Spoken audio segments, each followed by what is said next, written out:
हमारे देश में पवित्र नदियों में जो सबसे पहले नाम आता है वो गंगा नदी का। माँ गंगा कहा जाता है।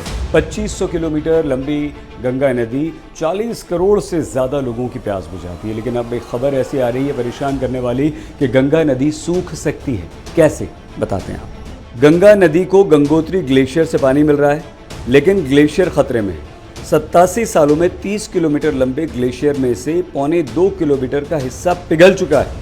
भारत की सीमा में जो ग्लेशियर आते हैं उनमें हिमालय में लगभग 10,000 ग्लेशियर हैं। इनमें से 968 उत्तराखंड में हैं और इन्हीं ग्लेशियर्स का पानी जो नदियों में आता है वही ज़्यादातर लोगों की प्यास बुझाने के काम आता है।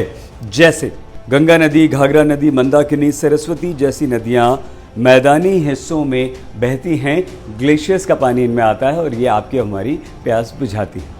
अब इन नदियों का स्रोत क्योंकि ग्लेशियर्स हैं, ग्लेशियर पिघल रहे हैं, ये ग्लेशियर ख़त्म हो जाएंगे तो आप अंदाज़ा लगाइए कि नदियों में पानी कहाँ रहेगा। और पानी नहीं रहेगा तो आप और हम क्या पिएंगे, नदियाँ सूख जाएंगी। गंगा नदी भी उसी तरफ बढ़ रही है।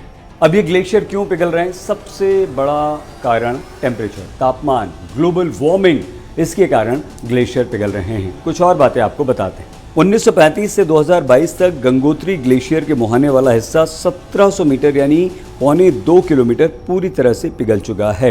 एक तो तापमान बहुत बढ़ रहा है, दूसरा बर्फबारी आजकल काफ़ी कम हो गई है और बर्फबारी कम हो गई तो ग्लेशियर बन नहीं रहे हैं, बर्फ़ जमा नहीं हो रही है। ये भी एक बहुत बड़ा कारण है नदियों के जलस्तर का कम होने का और नदियों के सूखने का जो खतरा बढ़ रहा है उसका। ग्लोबल वार्मिंग, बढ़ता तापमान, बर्फबारी कम होना और जलवायु परिवर्तन, क्लाइमेट चेंज, ये सारे कारण ग्लेशियर्स के पिघलने के बन रहे हैं और इसी कारण नदियों में पानी कम हो रहा है, गंगा नदी में भी।